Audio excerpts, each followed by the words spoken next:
Welcome to प्रयास IAS academy Patna. आप लोगों का बहुत बहुत स्वागत। बहुत ही खुशी मिल रही है कि आज हम लोग जो लेक्चर 1 शुरू करने जा रहे हैं वो मॉडर्न हिस्ट्री ऑफ इंडिया का जो सबसे इम्पॉर्टेंट टॉपिक है, और वो टॉपिक है रिवोल्ट ऑफ 1857।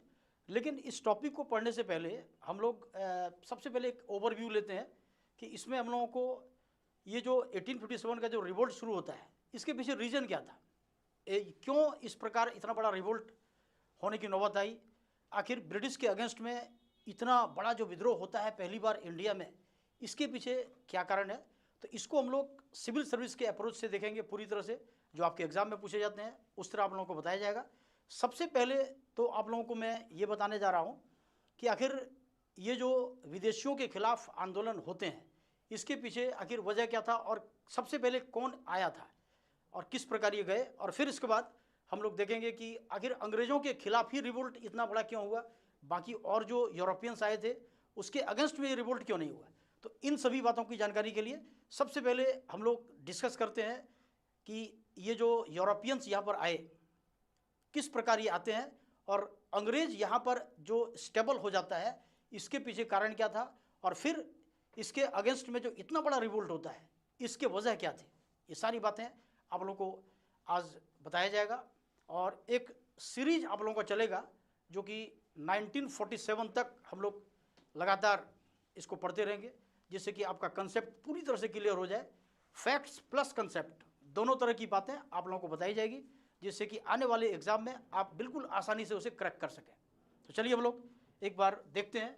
आप लोगों को जैसे मालूम है कि यूरोपियंस जो यहाँ पर आते हैं इसके संबंध में आप लोगों को मालूम है कि यहाँ पर जो यूरोपियंस इंडिया में आते हैं उसमें सबसे पहले तो पोर्चुगीज़ था, पुर्तगाली, सबसे पहले पुर्तगाली आता है। फिर इसके बाद आप लोगों को मालूम है कि डच आता है। फिर इसके बाद यहाँ पर ब्रिटिश आता है। फिर इसके बाद यहाँ पर डेनिश आता है, और सबसे लास्ट में यहाँ जो आता है वो होता है फ्रेंच।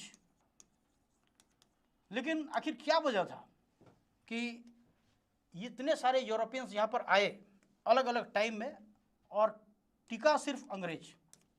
और फिर इसके अगेंस्ट में जो रिवोल्ट हुआ वो एक बहुत ही बड़े स्तर पर जो रिवोल्ट हुए, ये बड़े स्तर पर हुए। तो इस तरह आप लोगों को याद रखनी है आगे कि ये जो पोर्चुगीज़ यहाँ पर आए वो सबसे पहले आए थे, आपको तो मालूम ही है, आपने पहले से पढ़ा होगा इसको। पुर्तगालियों का यहाँ पर जब अराइवल होता है तो इंडिविजुअली यहाँ पर आता है। वास्को द गामा सबसे पहले सी रूट के द्वारा इंडिया पहुँचता है, और 1498 में पोर्चुगीज़ का इंडिया में ट्रेड शुरू हो जाता है। ये पहले हम लोग बैकग्राउंड देख रहे हैं कि कैसे ब्रिटिश यहाँ पर स्टेबल होता है और क्यों इसके अगेंस्ट में आखिर रिवोल्ट क्यों हुआ। क्योंकि जब तक आप इसके पीछे वाले बैकग्राउंड को नहीं समझेंगे तब तक आपको कंसेप्ट पूरी तरह से आपका क्लियर हो नहीं पाएगा। क्योंकि टॉपिक जो है वो तो रिवोल्ट ऑफ 1857 ही पढ़ना है, लेकिन थोड़ा सा बैकग्राउंड आपको जानना बहुत ज़रूरी है, जिससे कि आपका कंसेप्ट पूरी तरह से क्लियर हो जाए। तो चलिए हम लोग डिस्कस कर रहे थे पोर्चुगीज़ के बारे में। तो पोर्चुगीज़ 1498 में यहाँ पर आता है। फिर इसके बाद यहाँ पर डचों का इंडिया में ट्रेड शुरू हो जाता है। डचों का ट्रेड आपको मालूम होना चाहिए कि 1602 में शुरू होता है। फिर ब्रिटिश यहाँ पर आता है, डचों के बाद आता है ये ट्रेड करने के लिए 1608 में। फिर यहाँ पर डेनिश का ट्रेड शुरू हो जाता है, जो डेनमार्क की कंपनी थी डेनिश, और ये ट्रेड शुरू कब करता है तो 1620 में। और सबसे लास्ट में यहाँ पर फ्रेंच आता है। तो लास्ट में सबसे ज़्यादा लास्ट में फ्रेंच आता है। तो यहाँ पर हम लोग ये देखेंगे कि ब्रिटिश जो इंडिया में पहुँचता है वो तीसरे नंबर में आता है ट्रेड करने के लिए। लेकिन रिवोल्ट जो सबसे बड़ा होता है वो इसी के खिलाफ क्यों होता है, क्योंकि ब्रिटिश ने आने के बाद पोर्चुगीज़ को पूरी तरह से डिफीट किया, डचों को कर दिया, फिर डेनिश की कंपनी को खरीद लिया, फिर फ्रांसीसियों को हराया, और इसकी स्टेबिलिटी इंडिया में पूरी तरह से बन गई। अब जब ब्रिटिश यहाँ पर रूल करना शुरू करने लगा तो इसने तरह तरह के अलग अलग तरीके अपनाए, जैसे एडमिनिस्ट्रेटिव पॉलिसीज़ की अलग थी, फिर इसने और भी तरह के सिस्टम डेवलप किए यहाँ पर। इसकी जो इकोनॉमिक पॉलिसी थी उससे इंडियन का बहुत अधिक एक्सप्लॉयटेशन होता है।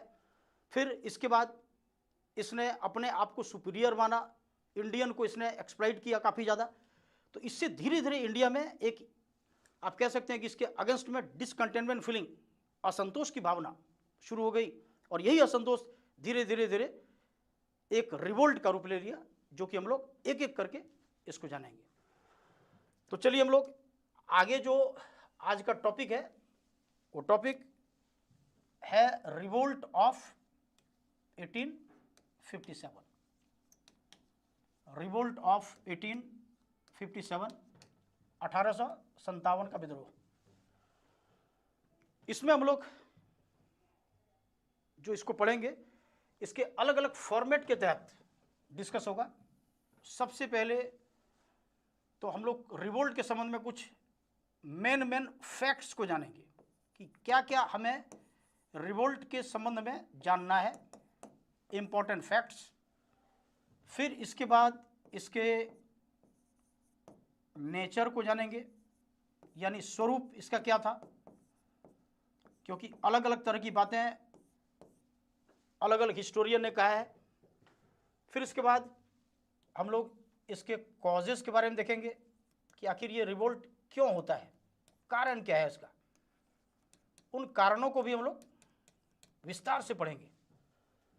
और फिर इसके बाद हम लोग डिस्कस करेंगे इसके कहाँ कहाँ ये रिवोल्ट होता है, लीडर्स कौन कौन थे इसके, यानी यहाँ पर हम लोग जो पढ़ेंगे वो होगा leaders and centres. Leaders and centres, नेता और केंद्र, कौन सा लीडर कहाँ से नेतृत्व करता है, ये भी आप लोगों को बताया जाएगा। और फिर इसके बाद हम लोग जो आगे डिस्कस करेंगे कि ये रिवोल्ट आखिर सफल हुआ या असफल।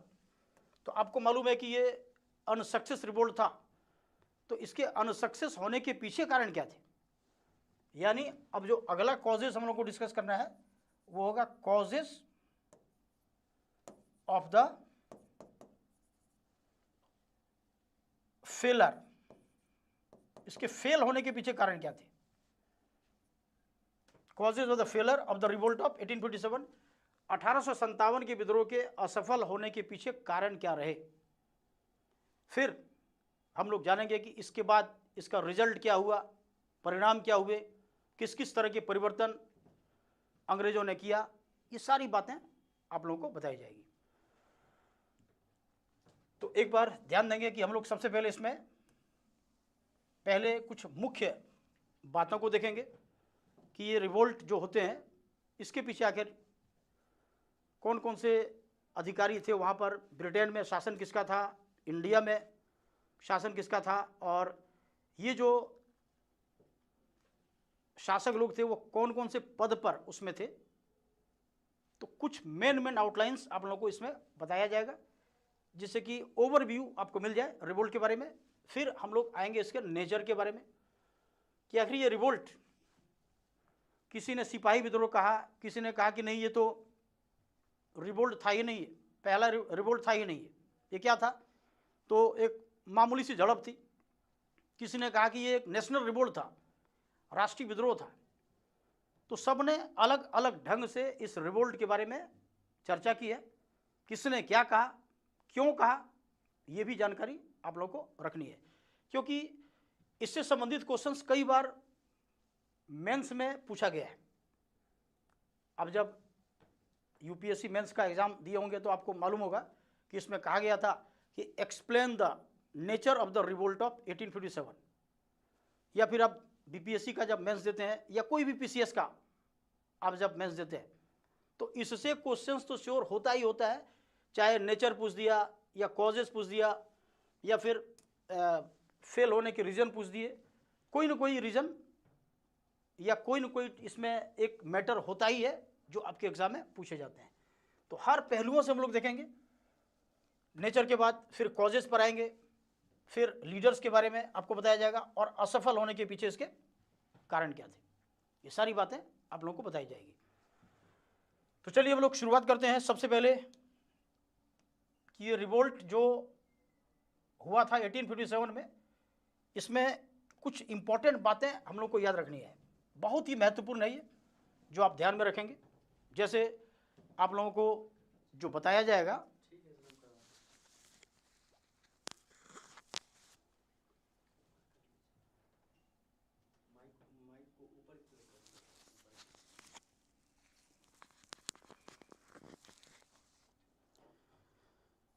तो चलिए, आप लोगों को आवाज़ की दिक्कत होती होगी इसलिए हमने इसको ऊपर किया, जिससे आपको सुनने में कोई दिक्कत ना हो। अब तो आवाज़ ठीक से आती होगी।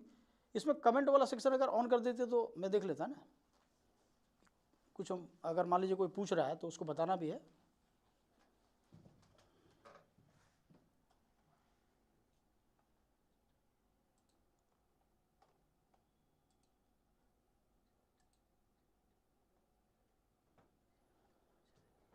चलिए, हमारे सामने अभी एलेक्स शर्मा जी हैं, निशांत कुमार जी हैं और निशांत झा जी भी हैं, चंदन कुमार, और इस प्रकार और भी जो बच्चे हैं जिनके पास लिंक पहुंच चुका है वो जल्दी जुड़ेंगे, जैसे कि मैं आपको आपके क्वेरीज भी जो होंगे, किसी तरह के क्वेश्चंस अगर आपके पास होंगे तो मैं उसे देख सकूं और फिर मैं उसका जवाब दे सकूं।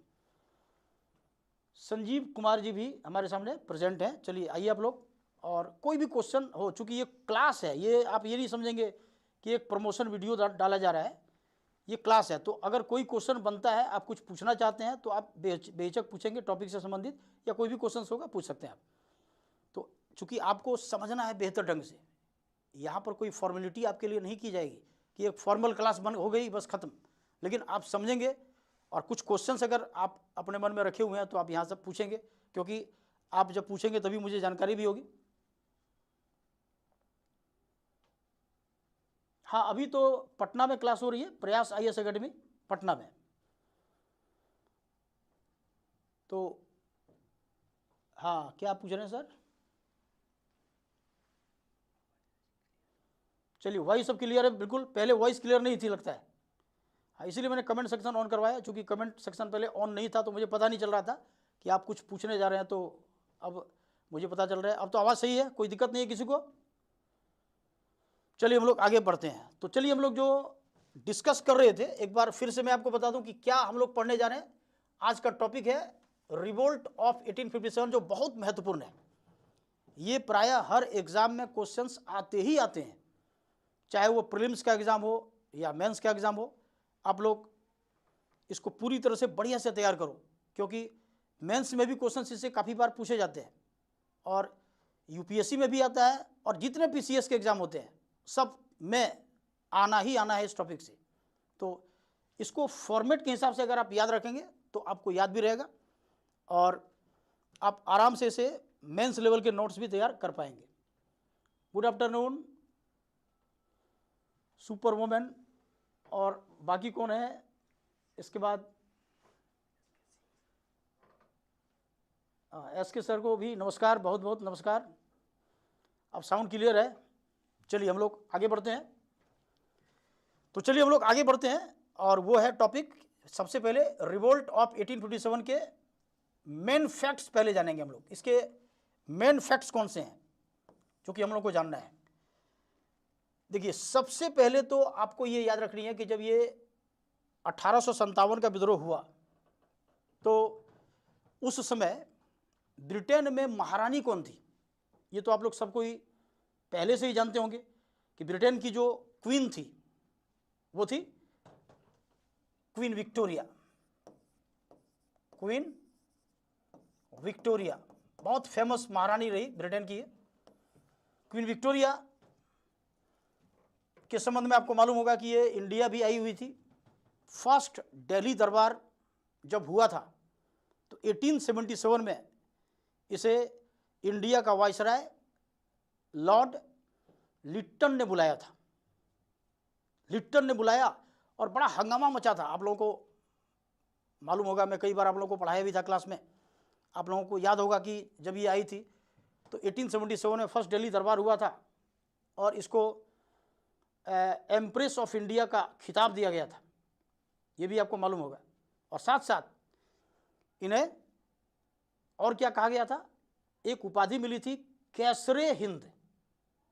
तो ये सब बातें बहुत महत्वपूर्ण होते हैं जिसको कि आपको याद रखना है। हालांकि वो बाद की बात है, वो रिवोल्ट के समय में ये आपको याद रखनी है कि ये ब्रिटेन की क्वीन थी, क्वीन विक्टोरिया। तो इस तरह रिवोल्ट के टाइम में ये कौन थी, तो ब्रिटिश क्वीन, ये आप लोगों को याद रखनी है, ठीक है। इसके बाद महत्वपूर्ण है कि यहां पर प्राइम मिनिस्टर का भी पोस्ट तो आपको पता ही है कि ब्रिटेन में ही सबसे पहली बार पीएम का पद बना। तो जब रिवोल्ट हुआ था इंडिया में 1857 में, तो वहां पर इंग्लैंड में पीएम के पद पर कौन थे, ये भी कई बार मैंने प्रीलिम्स में क्वेश्चंस देखा है और आपको जानकारी भी होनी चाहिए। तो हम लोग याद रखेंगे कि पामरस्टन उसमें कौन थे, ब्रिटेन के प्राइम मिनिस्टर, यानी prime minister of Britain, Britain के प्रधानमंत्री थे पामरस्टन। देखिए ये सब बहुत महत्वपूर्ण है, इसको ध्यान में रखेंगे आप, ये एग्जाम में क्वेश्चंस पूछ दिए जाते हैं। फिर हम लोग आगे जो यहाँ पर याद रखेंगे कि जब ये रिवोल्ट हुआ था 1857 में, तो उस समय इंडिया में गवर्नर जनरल कौन था, ये भी कई बार कुछ बच्चों को मालूम, हालांकि मैक्सिमम बच्चों को ये मालूम होगा। आप कमेंट में भी हमें बता सकते हैं, जो भी बच्चे जुड़ रहे हैं, अगर मान लो आपको पता है कि जिसमें रिवोल्ट हुआ था 1857 में, तो उस समय इंडिया में गवर्नर जनरल कौन था, तो जो भी बच्चे बताना चाहें बता सकते हैं आप। और इसके बाद हम लोग आगे बढ़ते हैं। तो याद रखेंगे गवर्नर जनरल ऑफ इंडिया उसमें थे कौन, Lord Canning. Lord Canning was the governor general of India. Lord Canning उसमें भारत के गवर्नर जनरल थे, ठीक है।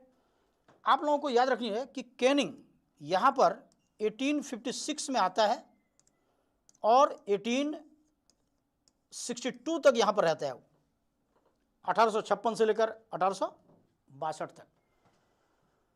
इसी के टाइम में रिवोल्ट होता है, इसलिए महत्वपूर्ण है। हालांकि इसके बाद 1857 के रिवोल्ट के बाद 1858 से इसे इंडिया का वाइसराय बना दिया जाता है। तो आप लोगों को मैं ये भी बताऊंगा कि गवर्नर जनरल से वाइसराय बनने का जो कहानी थी वो क्या थी, ये रिवोल्ट के बारे में बताने के बाद आपको बताया जाएगा। क्योंकि 1857 का रिवोल्ट जब क्रश कर दिया जाता है, कुचल दिया जाता है, तो 1858 में ब्रिटेन की महारानी विक्टोरिया ने जो घोषणा की, उसके आधार पर जो भारत में गवर्नर जनरल का पोस्ट कंपनी के समय से चला आ रहा था, इसे समाप्त करके वाइसराय बना दिया गया था। तो ये इंडिया के वाइसराय भी बने पहली बार, और जिसमें रिवोल्ट हुआ था उसमें ये थे गवर्नर जनरल ऑफ इंडिया, ठीक है। इसके बाद हम लोग ये भी ध्यान रखेंगे कि जब ये रिवोल्ट हुआ था तो उस समय मुगल एम्परर कौन थे, मुगल बादशाह कौन थे, आपको ये भी जानना है। तो मुगल एम्परर ये भी आप लोग जानते होंगे कि बहादुर शाह।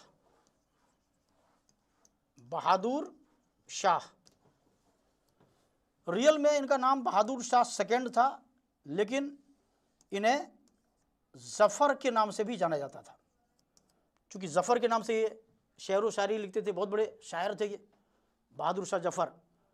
तो तो बहादुर शाह जफर उसमें क्या थे, तो मुगल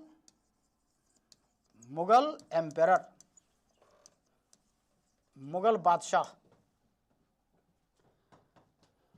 बहुत लंबे समय से ये थे। ये 1837 से ही बादशाह के पद पर आ चुके थे। एक तरह से रिवोल्ट का कारण इनके साथ दुर्व्यवहार भी था, वो बताया जाएगा आपको। तो 1837 से लेकर 1857 तक का शासनकाल बहादुर शाह जफर का माना जाता है। तो देखिए, ये आप लोगों को क्वीन विक्टोरिया का नाम ध्यान में रखना है, पामस्टन का नाम ध्यान में रखना है, लॉर्ड कैनिंग का रखना है, और बहादुर शाह सेकंड का नाम आपको याद रखनी है।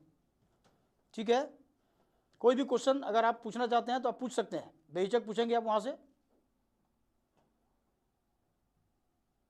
चलिए ठीक, अब ध्यान रखेंगे आप। अब आगे क्या जानना है हम लोगों को, ये 4 नाम तो आपको महत्वपूर्ण है जिसको ध्यान में रखना है।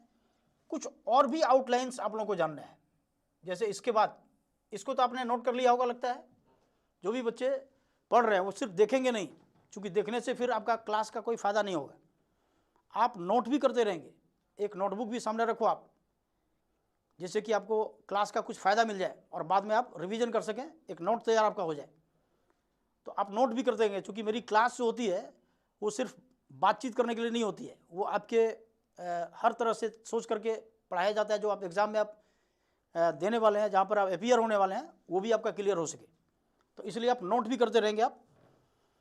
चलिए, इसके बाद अगला जो इन्फॉर्मेशन हम लोग पढ़ेंगे कि ये रिवोल्ट जो होना था, इसकी अगर देखा जाए तो ऑफिशियल डेट क्या थी। ऑफिशियल डेट डिसाइड किया गया था और डिसीजन लेने वाले थे नाना साहेब। तो नाना साहेब ने जो इनका डेट डिसाइड किया था वो क्या था, तो ये ध्यान रखेंगे आप कि the revolt was decided to held. इस रिवोल्ट को शुरू करने की जो डेट डिसाइड हुई थी वो याद रखेंगे आप। इसे शुरू करना था 31 मई से शुरू करना था, 31 मई 1857। ये एक ऑफिशियल डेट बनाई गई थी कि पूरे इंडिया में रिवोल्ट इसी डेट से शुरू किया जाएगा, इसी डेट से शुरू होगा। ये ऑफिशियल डेट थी। हालांकि इस डेट से रिवोल्ट शुरू नहीं हुआ है, रिवोल्ट तो पहले ही शुरू हो चुका था। आपको मालूम होगा कि 10 मई को ही ये रिवोल्ट शुरू हो गया, और इस रिवोल्ट के अनसक्सेस होने का सबसे बड़ा कारण बन गया। अगर 31 मई से रिवोल्ट शुरू होता तो शायद ये सफल हो जाता। तो ये ऑफिशियल डेट डिसाइड हुई थी। इसका डिसीजन लेने वाले एक तो सबसे मेन थे नाना साहेब। नाना साहेब जो कि लास्ट पेशवा बाजीराव सेकंड का एडॉप्टेड सन। क्यों इन्होंने रिवोल्ट करने का डिसीजन लिया, यह भी आप लोगों को बताया जाएगा। और इनके साथ इनका जो एक चीफ एडवाइजर था नाना साहब के साथ साथ एक नाम और यहां पर याद रखेंगे, और वो कौन थे, मौलवी अजीमुल्ला। मौलवी अजीमुल्ला। तो मौलवी अजीमुल्ला और नाना साहेब दोनों ने मिलकर के ये निश्चित किया था कि आने वाला जो 31 मई 1857 होगा, उसी डेट को हम लोग पूरे इंडिया में एक साथ ब्रिटिश के अगेंस्ट में एक बहुत बड़ा रिवोल्ट करना है। ये प्लान की गई। हालांकि प्लान सक्सेस हो जाती तो रिवोल्ट सक्सेस हो जाता, लेकिन ये सक्सेस नहीं हो पाई। क्यों नहीं हो पाई, ये भी आप लोगों को बताया जाएगा। चलिए हम लोग देखते हैं आगे। तो एक तो आपको ये नोट कर लेना है कि the revolt was to be started on 31 May 1857. It was the official date, but this date was not followed and the revolt was started. Real date इसकी स्टार्ट होने की क्या हो गई, 10 में, पहले ही शुरू हो गया। But the revolt was started on 10 May 1857। कहां से, तो from Meerut. From Meerut by 85 soldiers, by 85 soldiers of 3LC। ये 3LC क्या है, तो लाइट कैवलरी। 3LC 3 घुड़सवार सैनिकों का एक 3 LC कह सकते हैं कि उसके बटालियन का नाम था। मेरठ में ये बटालियन रहता था और इसमें टोटल इस बटालियन में 90 सोल्जर्स थे और उस 90 सोल्जर्स में से 85 सिपाहियों ने 85 सोल्जर्स ने इस रिवोल्ट को पहले ही शुरू कर दिया, 10 मई को शुरू कर दिया। इसके पीछे रीजन भी आप लोगों को बताया जाएगा, क्योंकि आपको मैंने क्या बताया कि पहले इसके आउटलाइंस हम लोग देख रहे हैं कि कौन कौन सी बातें आप लोगों को समझ में पहले रखनी है, और फिर इसके बाद डिटेल में आपको जब समझाया जाएगा तो एक एक इन्फॉर्मेशन आपके माइंड में एक बार फिर से रिपीट होगा और फिर आपको याद भी होता जाएगा। तो हमने क्या देखा कि रिवोल्ट का शुरू होना था कब? 31 मई 1857। ये डिसाइडेड था किसके द्वारा? नाना साहेब तथा मौलवी अजीमुल्लाह के द्वारा डिसाइड हुआ था। लेकिन हुआ क्या कि ये रिवोल्ट पहले ही शुरू हो गया। 10 मई 1857 मेरठ के सिपाहियों ने शुरू कर दिया। और टोटल कितने सिपाहियों ने शुरू किया? तो 85 सोल्जर्स। जो कौन से बटालियन का मेंबर था ये? तो 3 LC, LC light, L for light और C फॉर कैवलरी, ये इसके बटालियन का नाम था। ठीक है, इसके बाद हम लोग आगे जो इंफॉर्मेशन जानेंगे वो क्या होगा कि इस रिवोल्ट के एक सिंबल बनाए गए थे। आपको मालूम होना चाहिए कि हर चीज का एक मार्क होता है, सिंबल या मार्क। ये क्रांतिकारियों ने डिसाइड किया। विद्रोह का चिन्ह, प्रतीक चिन्ह। आप देखते हैं नहीं, ट्रेड भी एक होता है, तो एक अलग अलग कंपनी के अलग अलग ट्रेडमार्क होते हैं, ट्रेडमार्क अलग होता है। तो रिवोल्टर्स ने, विद्रोहियों ने अपना एक चिन्ह डिसाइड किया जो 1857 के विद्रोह का एक प्रतीक माना गया। और वो चिन्ह कौन सा था? जितने बच्चे जुड़ रहे हैं वो आंसर भी कर सकते हैं अगर आपको मालूम है तो, क्योंकि मैं चाहता हूं कि आप भी उधर से जो जानकारी आपको हो वो आप मैसेज के थ्रू मेरे पास भेजें। अगर आपको पहले से जानकारी है, क्वेश्चन ये है कि सिंबल जो 1857 के रिवोल्ट के लिए बनाया गया था वो सिंबल क्या था? क्रांतिकारियों ने कौन सा चिन्ह निश्चित किया कि 1857 के विद्रोह का ये चिन्ह होगा, जिसको रिवोल्ट मार्क या रिवोल्ट सिंबल किया गया था? वो था लोटस एंड ब्रेड। इसको चपाती भी कहते थे, इसे चपाती भी कहा जाता है। यानी कमल,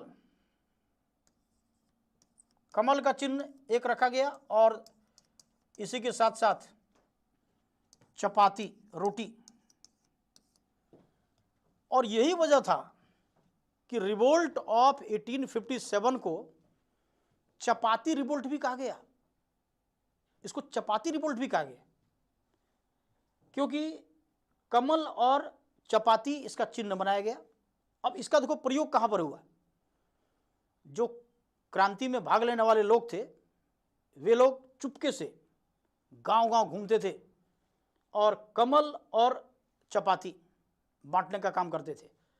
एक तरह से ये सिंबॉलिकल था। कमल, चूंकि हम देखते हैं कि हिंदू धर्म में कमल मां लक्ष्मी का आसन होता है, जो एक समृद्धि का प्रतीक है, जो एक प्रोस्पेरिटी का प्रतीक है। तो इंडिया में उसमें गरीबी अंग्रेजों ने ला दिया था, लेकिन समृद्ध कौन बन रहा था? ब्रिटिश बन रहा था। तो ब्रिटिश को एक तरह से सिंबल के रूप में देखा गया, कमल के रूप में। और भारत के लोग जो तरस रहे थे वो किसके लिए? रोटी के लिए तरस रहे थे। तो क्रांतिकारियों ने लोगों को समझाया कि ये क्रांति की रोटी है, इस रोटी को अगर तुम एक्सेप्ट करते हो तो फिर तुम्हें कमल के खिलाफ यानी समृद्धि के खिलाफ, ब्रिटिश के खिलाफ एक रिवोल्ट में शामिल होना पड़ेगा।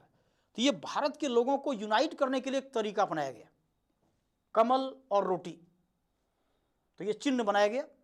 तो क्रांति का प्रतीक चिन्ह अगर आपसे पूछा जाए कि रिवोल्ट ऑफ 1857 के क्रांति का प्रतीक चिन्ह क्या था, तो आपको क्या बताना है? लोटस एंड ब्रेड, कमल और चपाती। और इसीलिए इस रिवोल्ट को क्या कहा गया? चपाती रिवोल्ट। बात समझ में आ गई?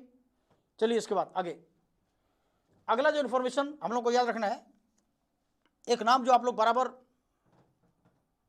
याद भी करते हैं, बोलते भी हैं, कि अगर आपसे पूछा जाए कि सबसे पहला विद्रोह करने वाला सिपाही कौन था, जिसको फर्स्ट रिवोल्टर माना जा सकता है।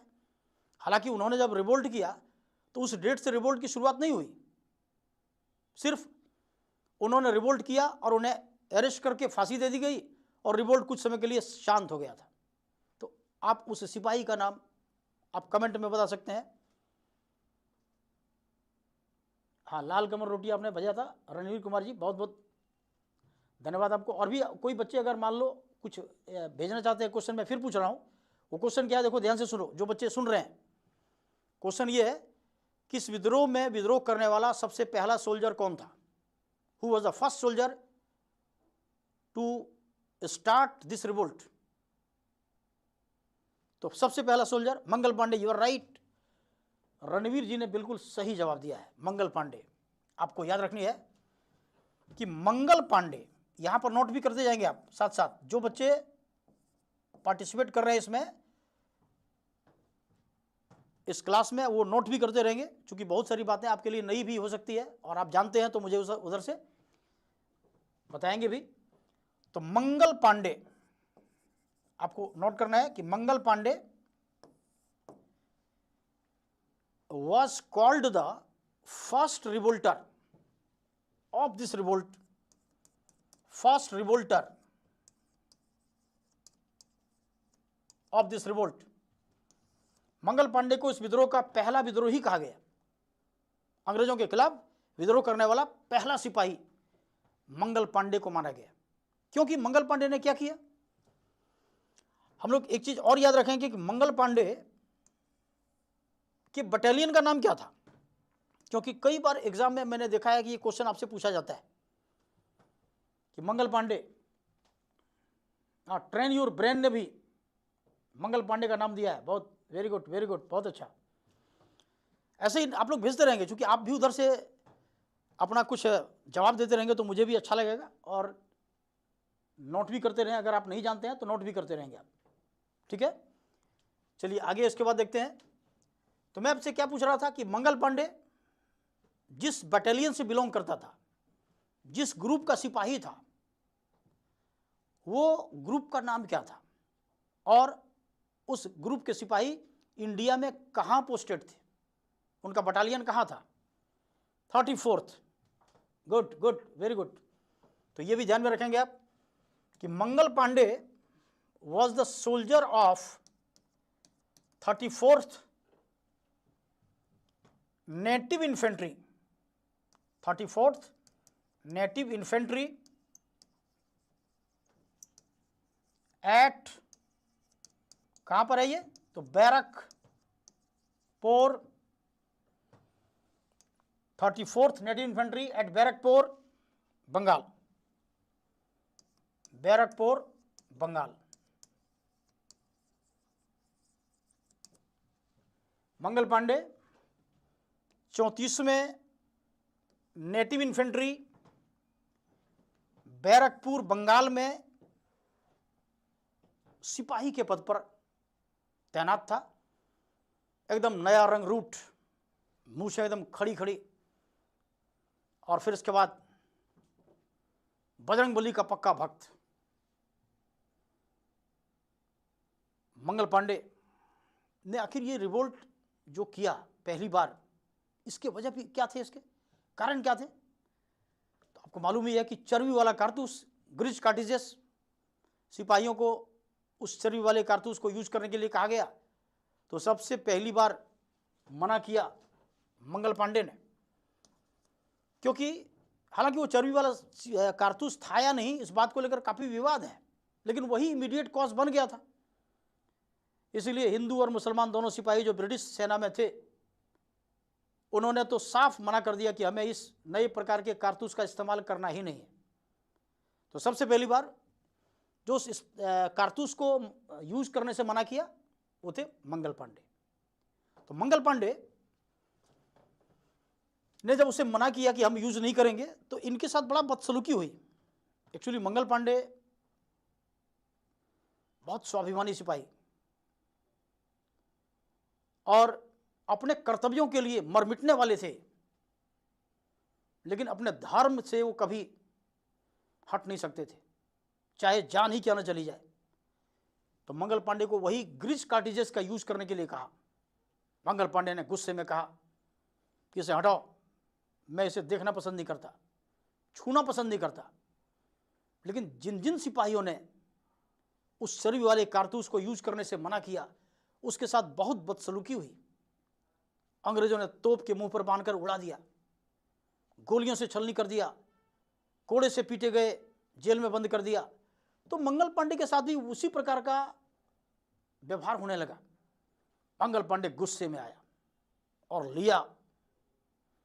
चूंकि उस कारतूस को एनफील्ड राइफल में भरकर चलाना होता था, लेकिन उस राइफल में भरने से पहले उसे अपने दांतों से कुतरना होता था। आप सोचो कि एक तो चर्बी वाला कारतूस जिसमें कौन सा चर्बी मिलाया गया है, तो अफवाह यह फैला दिया गया था कि इसमें गाय और सुअर की चर्बी का लेप है। हिंदू सिपाही ने तो इसे सिरे से नकारा कि गाय हमारी माता है। मुस्लिम सिपाहियों ने कहा, जो ब्रिटिश सेना में थे, कि इसे तो मैं छूऊंगा तक नहीं, क्योंकि सुअर इस्लाम में हराम माना जाता है। तो दोनों ही धर्म के सिपाहियों ने, हिंदू और मुस्लिम ने, उस नए प्रकार के कारतूस को इस्तेमाल करने से मना कर दिया था। और वही कारतूस मंगल पांडे को भी यूज करने के लिए कहा गया, जिसके चलते इन्होंने मना किया, लेकिन इसके साथ बहुत बदसलूकी हुई और गुस्से में आकर इन्होंने उस कारतूस को लिया, कुतरा और एनफील्ड राइफल में डाला। उसके सामने दो ऑफिसर खड़े थे, ब्रिटिश ऑफिसर, एक लेफ्टिनेंट बाघ और दूसरा सार्जेंट मेजर ह्यूसन। दोनों को बारी बारी से गोली मार दी। तो आप लोगों को याद रखनी है कि मंगल पांडे फायर्ड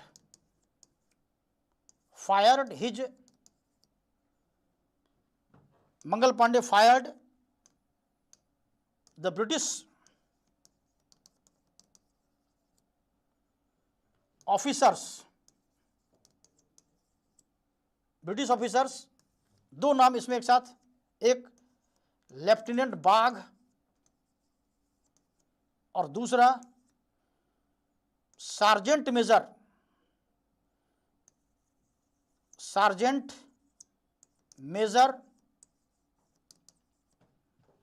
ह्यूसन। इन दोनों पर गोली चला दी। लेफ्टिनेंट बाघ और सार्जेंट मेजर ह्यूसन, इन दोनों पर गोली चला दी। बाघ तो बच गया, ये बच गया, लेकिन सार्जेंट मेजर ह्यूसन मारा गया। तो ये गोली इस पर कब चलाई गई? 29 मार्च। मंगल पांडे ने इन दोनों पर जो गोली चलाई, वो डेट क्या थी? तो 29 मार्च 1857। तो इस तरह सार्जेंट मेजर ह्यूसन वहीं ढेर हो गया, जिसके चलते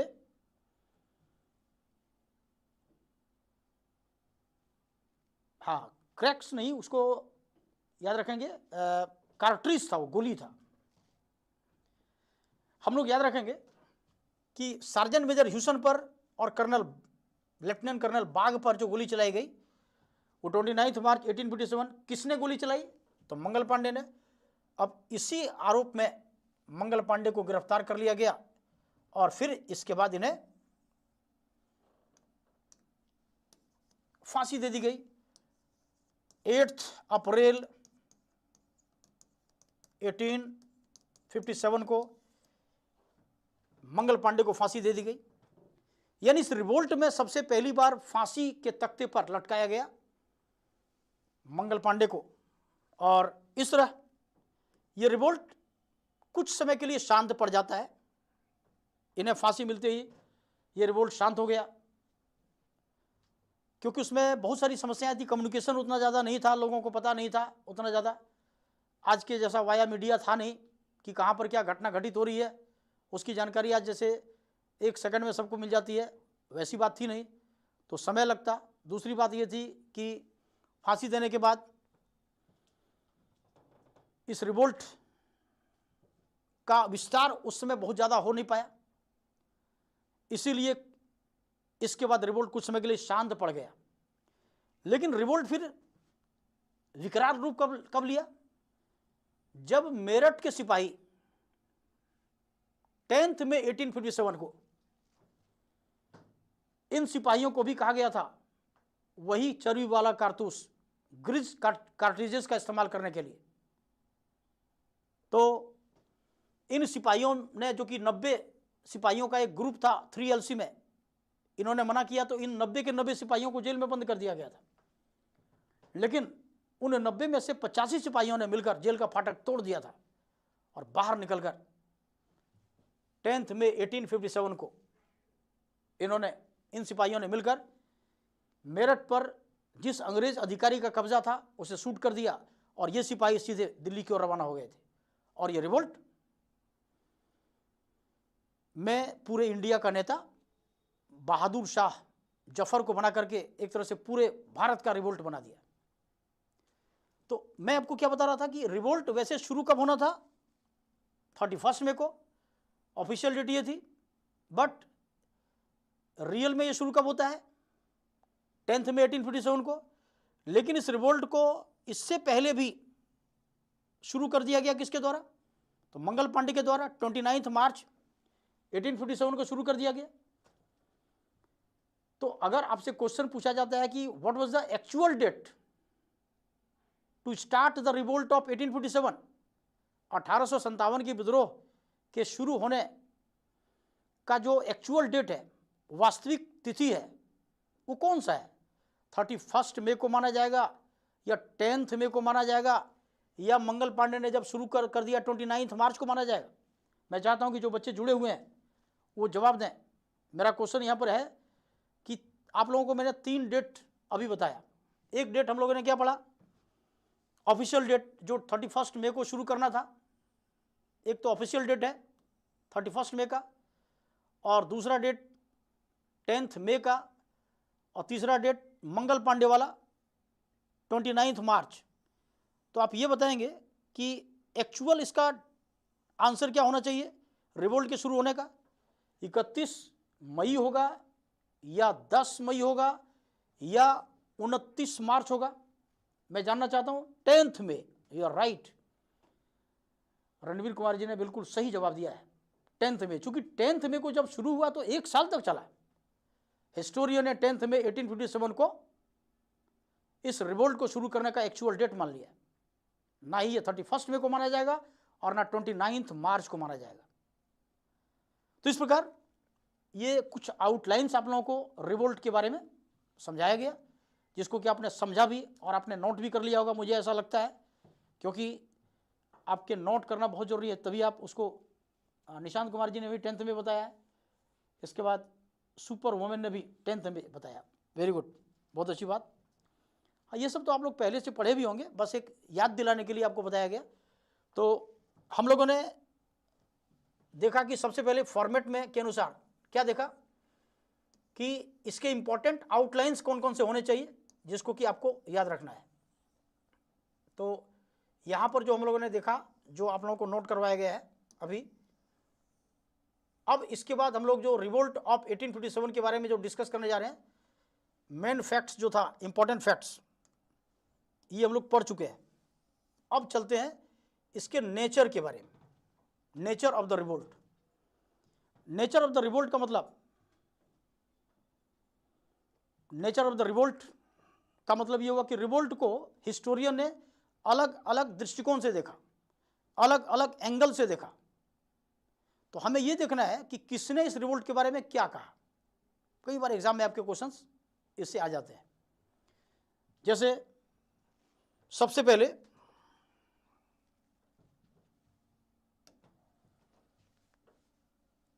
हम लोग इसमें याद रखेंगे कि nature of the revolt of 1857, 1857 के विद्रोह का स्वरूप क्या था? सबसे पहले तो हम लोग याद रखेंगे कि सबसे पॉपुलर स्टेटमेंट जो रिवोल्ट के बारे में कहा जाता है वो मंगल पांडे ने कहा था, इसने कहा था, वीडी सावरकर ने, वीडी सावरकर, विनायक दामोदर सावरकर, उन्होंने क्या कहा था? V D Savarkar, V D Savarkar, इन्होंने रिवोल्ट के संबंध में क्या कहा था? वी डी सावरकर एक बहुत बड़े फ्रीडम फाइटर के साथ साथ हिस्टोरियन भी थे, इतिहासकार भी थे। इन्होंने रिवोल्ट के बारे में कहा कि the revolt of 1857 was the first war of independence. क्या कहा था इन्होंने? कि the revolt of 1857 was the first war of independence, first war of independence.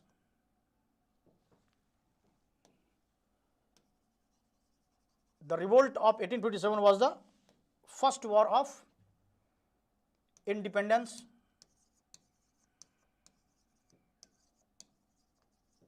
तो इन्होंने कहा कि 1857 का विद्रोह आज़ादी की या स्वतंत्रता की पहली लड़ाई थी। इन्होंने कहा कि 1857 का विद्रोह स्वतंत्रता की पहली लड़ाई थी, फर्स्ट वॉर ऑफ इंडिपेंडेंस। अब ये जो बात इन्होंने बताई अपनी बुक में, इनके बुक का नाम क्या है? Indian war of independence, Indian war of independence.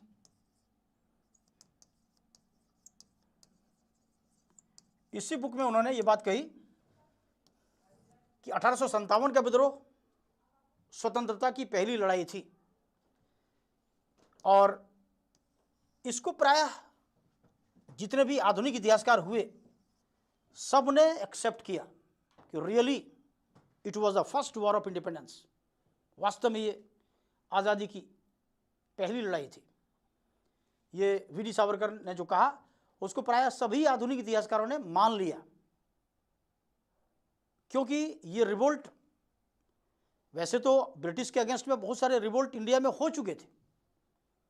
इसके पहले अगर हम रिवोल्ट देखें तो जस्ट इसके पहले एक बहुत बड़ा विद्रोह हुआ था, वो संथाल विद्रोह, संथाल रिवोल्ट, जो अब झारखंड का क्षेत्र पड़ता है, जहाँ पर संथालों ने रिवोल्ट किया था।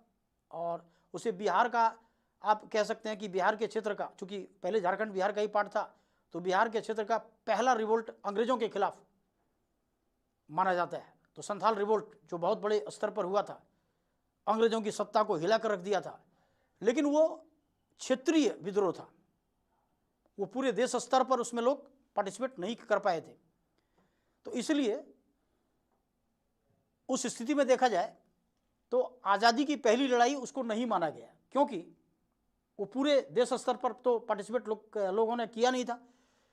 तो इसमें पहली बार ऐसा हुआ कि सेंट्रल इंडिया, नॉर्थ इंडिया के जितने भी राज्य थे उन सभी राज्य के लोगों ने इसमें पार्टिसिपेट किया। बेशक साउथ इंडिया की तरफ ये रिवोल्ट बहुत ज़्यादा प्रचार नहीं हो पाया, ईस्ट की तरफ, वेस्ट की तरफ बहुत ज़्यादा नहीं हो पाया, लेकिन सेंट्रल और नॉर्थ, ये दोनों पार्ट में ये रिवोल्ट बहुत ही तेज़ी से फैला था। तो इसलिए वी डी सावरकर ने इसे फर्स्ट वॉर ऑफ इंडिपेंडेंस के रूप में देखा। और मैक्सिमम इतिहासकारों ने, जैसे एस एन सेन ने भी वी डी सावरकर की बात को एक्सेप्ट किया कि really it was the first war of independence. थोड़ी सी जानकारी हम लोग वी डी सावरकर के बारे में और ले लेते हैं। वी डी सावरकर, जैसे कि मैंने बताया कि ये बहुत बड़े फ्रीडम फाइटर थे, इन्होंने ब्रिटिश को नाकों चने चबा दिया था। वी डी सावरकर ने एक बहुत ही क्रांतिकारी पार्टी बनाई थी और उस क्रांतिकारी पार्टी का नाम क्या था? मित्र मेला, मित्र मेला ये क्रांतिकारी पार्टी का नाम।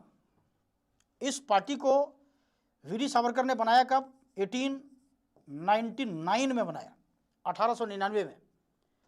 और बाद में इसी पार्टी का नाम बदलकर अभिनव भारत कर दिया गया। इसी पार्टी का नाम बदलकर अभिनव भारत इसका नाम कर दिया गया, अभिनव भारत। तो इस तरह 1904 में इस पार्टी का नाम बदल गया अभिनव भारत के नाम से। ये अभिनव भारत पार्टी अभी भी है, महाराष्ट्र की तरफ ये काम करती है पार्टी। तो इस तरह ये वीडी सावरकर के द्वारा बनाई गई दो क्रांतिकारी पार्टी का नाम आप लोगों को याद रखना है, एक मित्र मेला और एक अभिनव भारत। आप लोगों को ये याद रखनी है कि वीडी सावरकर जो फ्रीडम फाइटर के साथ साथ इतिहासकार भी थे, इन्होंने अंग्रेजों को परेशान कर रखा था। कहा जाता है कि वीडी सावरकर को अंग्रेजों ने 50 साल की जेल की सजा दिया था, 50 ईयर्स इन जेल। इन्हें दो बार काले पानी की सजा हुई थी। आपको मालूम होना चाहिए कि काले पानी की सजा जब किसी को होती थी तो उसको कहां पर भेज दिया जाता था? अंडमान निकोबार के एक आइलैंड पर, निकोबार आइलैंड पर एक जेल बना हुआ है और उसी जेल का नाम है सेलुलर जेल। तो वो जेल नहीं बल्कि सेल है। सेल और जेल में फर्क होता है। जेल में तो खैर खड़ा भी हो सकता है, कमरे जैसा बना होता है जहां पर उसको बंद करके रखता है, लेकिन जब सेल में किसी को बंद रखा जाता है तो ना ठीक से वो खड़ा हो सकता है ना ठीक से लेट सकता है। और जेल भी वहां पर बना हुआ है जो अब हिस्टोरिकल प्लेस के रूप में है, आप भी जाकर देख सकते हैं। आइलैंड पर बना हुआ है और वहां पर तक जाने के लिए नाव से जाना पड़ता है, भागने का कोई रास्ता ही नहीं है। एक बार जो वहां पर चला गया, जिसको भी वहां पर सजा हो गई, वो वापस नहीं आ सकता है। वो वापस आएगा तो उसकी डेड बॉडी वापस आएगी, वो जिंदा वापस नहीं आ सकता है। लेकिन बहुत आश्चर्य की बात कि जब वीडी सावरकर को पहली बार काले पानी की सजा हुई तो तैरकर वापस आ गए, फिर दूसरी बार हुई फिर तैरकर वापस आ गए। मैंने दो बार इन्हें काले पानी की सजा हुई और दोनों बार वापस आ गए। ऐसे थे वीडी सावरकर। जिस जेल के कमरे में इन्हें रखा गया था, वो जेल पत्थर का बना होने के बावजूद भी इन्होंने उस दीवार पर लोहे के कील से और नाखूनों से कुरेद कुरेद कर आधुनिक भारत का इतिहास लिख दिया।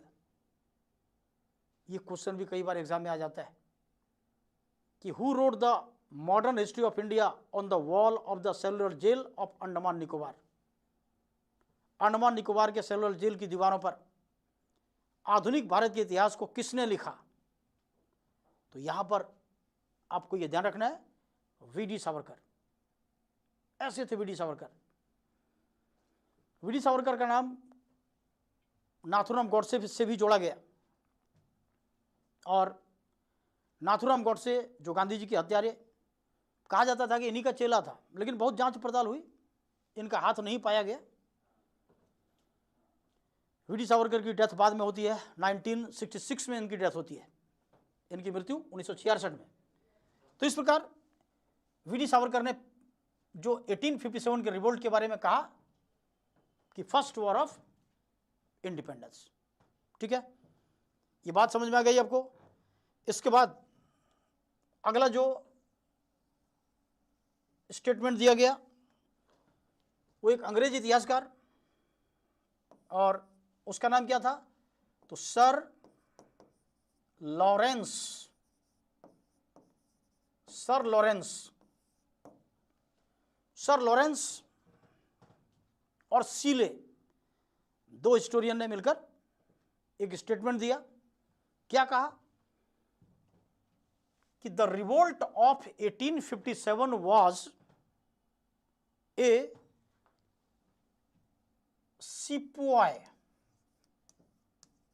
Sepoy mutiny. इसने कहा कि 1857 का विद्रोह एक सिपाही विद्रोह था, सिपाही विद्रोह था ये। एक्चुअली अंग्रेज लोग सिपाही को सिपोय बोलता था, सिपोय। इसने बुक भी लिखी है, सिपोय म्यूटनी ऑफ 1857 बुक का नाम है। इसने जो बुक लिखी है उस बुक का नाम क्या है? सिपोय म्यूटनी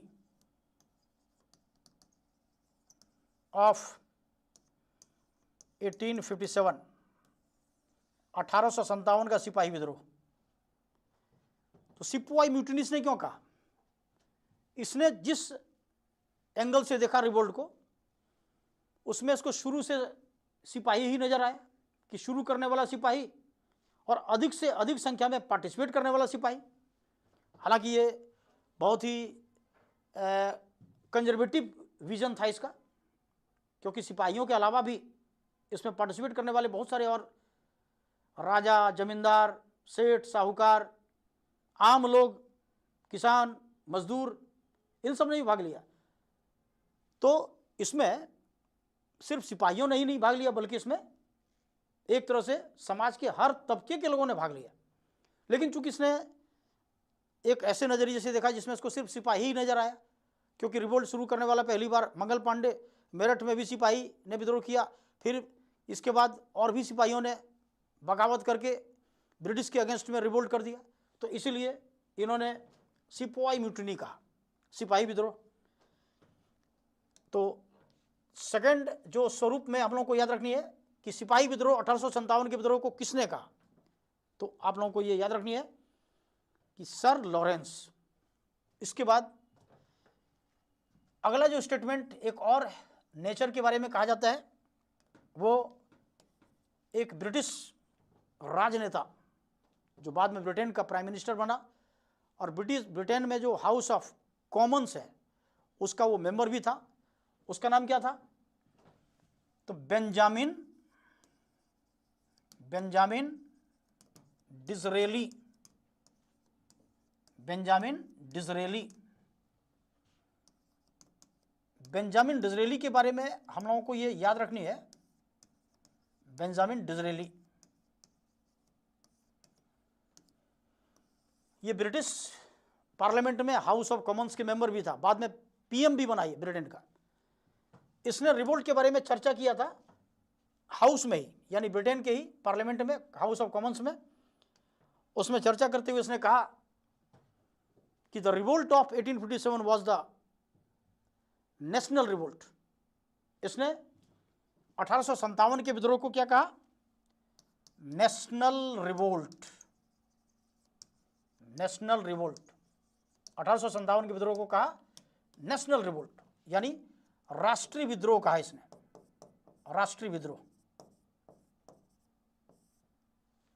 1857 का विद्रोह क्या था? एक राष्ट्रीय विद्रोह था। ये बात बताने वाले कौन थे? एक अंग्रेज जिसका नाम क्या था? बेंजामिन डिज़रेली, जो बाद में ब्रिटेन का प्राइम मिनिस्टर बना। इसके बारे में एक क्वेश्चन एग्जाम में आता है कि जब ये रिवोल्ट हुआ था, तो रिवोल्ट के बाद किसने ब्रिटिश संसद में इस पर चर्चा की थी? तो चर्चा करने वाला अंग्रेज था बेंजामिन डिज़रेली, और पार्लियामेंट में ही इसने चर्चा करते हुए कहा कि the revolt of 1857 was the national revolt. तो राष्ट्रीय विद्रोह कहा इसने। तो इस प्रकार इस पर गंभीरता से विचार करने के लिए इन्होंने संसद के सदस्यों को, संसद के लोगों को कहा, और ये भी गवर्नमेंट को इसने आगाह किया कि दोबारा ऐसा कोई रिवोल्ट ना हो, इसका भी कठोर कानून बनाना बहुत जरूरी है, नहीं तो इंडिया हमारे हाथ से निकल जाएगी। ये बात बेंजामिन डिज़रेली ने कही थी। तो एक नेचर ऑफ रिवोल्ट में ये भी ध्यान में आपको रखना है कि इसको क्या कहा गया? राष्ट्रीय विद्रोह। और इसके बाद एक और महत्वपूर्ण स्टेटमेंट जो कि आरसी मजूमदार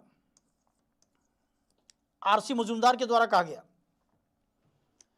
इनका ये कहना था कि अरे ऐसा विद्रोह तो पहले भी काफी हो चुका है, ये कोई नई बात थोड़ी है। नाइदर फर्स्ट नॉर नेशनल, कहा कि ये तो नेशनल भी नहीं था, कहां पूरे देश में हुआ, ये तो सिर्फ सेंट्रल पार्ट में हुआ है, नॉर्थ में हुआ है, साउथ के लोगों को तो पता भी नहीं चला, ईस्ट के लोगों को पता ही नहीं चला, वेस्ट के लोगों को पता नहीं चला। तो neither first nor national nor war of independence, इसने कहा कि कुछ नहीं था, बस स्वार्थों की लड़ाई थी, मामूली सा झड़प था। तो इसका स्टेटमेंट क्या था कि the revolt of 1857 was neither first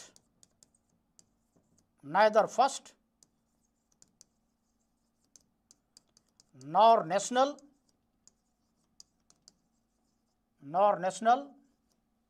and nor war of independence,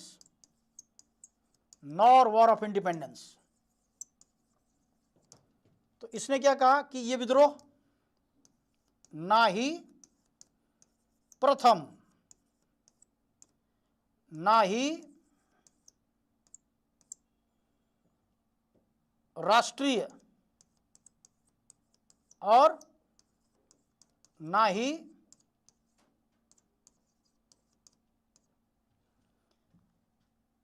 आजादी की लड़ाई थी। आजादी की लड़ाई मैंने ये कुछ था ही नहीं,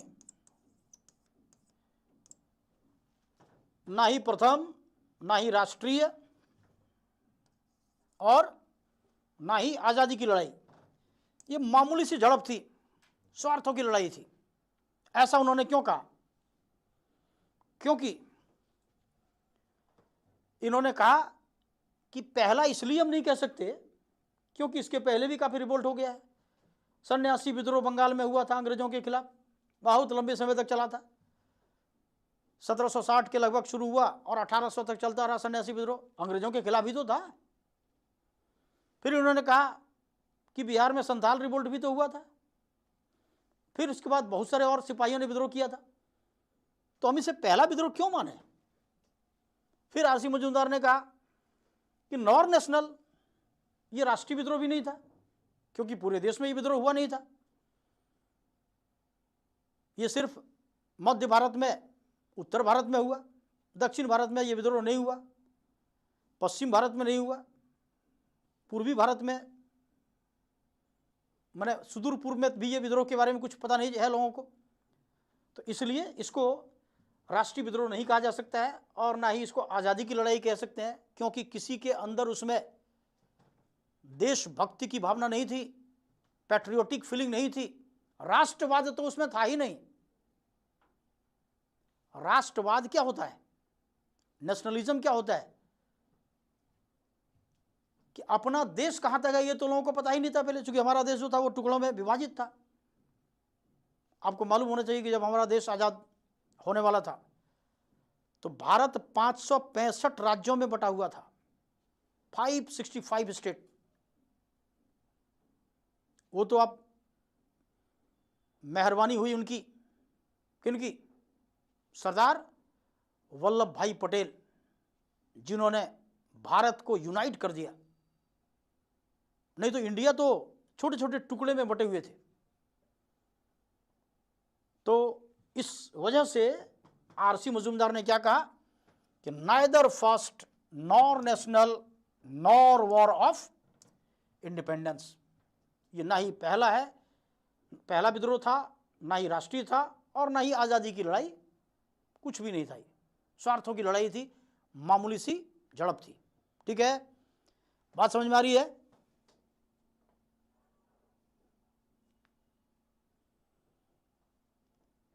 हाँ, रियासतों में बटे हुए थे, रियासत कहते हैं उसको, जहाँ राजा महाराजा का जहाँ शासन था वो रियासत कहलाता था।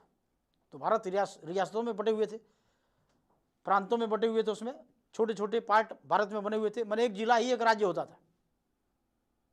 विदेशियों ने भारत में आकर कब्जा क्यों किया? क्योंकि उसको सिर्फ किसको मिलाना था, जो क्षेत्रीय शासक होते थे उसको मिलाया, अपने पक्ष में किया और उसके राज्य पर कब्जा कर लिया। फिर दूसरे को भी ऐसे ही मिलाया। धीरे धीरे उसने साम दाम दंड भेद तीनों प्रकार की नीति अपनाई अंग्रेजों ने भारतीय राज्यों को अपने अधीन करने के लिए, क्योंकि राजाओं को ही तो सिर्फ मिलाना होता था और फिर उस पर अधिकार कर लिया। तो ये सभी वजह थे। तो ये 4 स्टेटमेंट हम लोगों ने जो पढ़ा, ये ध्यान रखेंगे आप, ये स्वरूप को दर्शाता है, 1857 के विद्रोह के स्वरूप को दर्शाता है। और इस तरह ये विद्रोह एक बड़ा विद्रोह का रूप धीरे धीरे लिया। कैसे लिया, ये कारणों के बारे में भी हम लोग जानकारी लेंगे। कारणों के बारे में आप लोगों को बताया जाएगा अब अगली क्लास में। आज हम लोग यहीं तक पढ़ेंगे। आशा है कि आप लोगों को बड़ा अच्छा लगा होगा और आप लोग प्रयास IAS academy Patna boring road में ऑफलाइन क्लास आप ज्वाइन कर सकते हैं। ऑनलाइन भी आपको पढ़ाया जाएगा और ऑफलाइन या हाइब्रिड मोड की क्लास होती है। आप अगर मान लो यहाँ पर आकर रोज़ क्लास नहीं कर पा रहे हैं तो घर से भी आप पढ़ाई कर सकते हैं।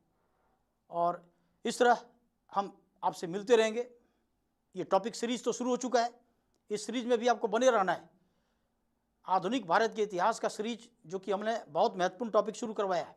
और वो टॉपिक कौन सा है? 1857 का रिवोल्ट से लेकर 1947 तक मैक्सिमम क्वेश्चंस एग्जाम में इसी से पूछे जाते हैं। चाहे आप UPSC का एग्जाम दे रहे हो या फिर PSC का दे रहे हो, दोनों में ये आपके लिए बहुत ही रामबाण का काम करेगा। आप लोग इसी प्रकार एंजॉय करते रहें और क्लास में जो पढ़ाया जाता है उसको रिवाइज करें, और कोई भी प्रॉब्लम होती है तो क्वेश्चन भी पूछते रहें आप। ठीक है, वेरी गुड, गुड गुड। हाँ, मैं कोशिश करूँगा कि इसी प्रकार आपको सारी चीज़ें समझाई जाए। अभी तो शुरुआत है, अभी तो शुरुआत है,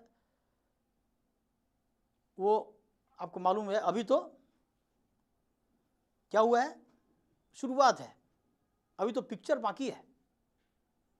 तो पूरी जानकारी आपको दी जाएगी। एक तरह से आपके दिमाग में स्क्रीन टाइप का घूमेगा। जैसे आप फिल्म देखते हैं, इतिहास क्या है? एक फिल्म है।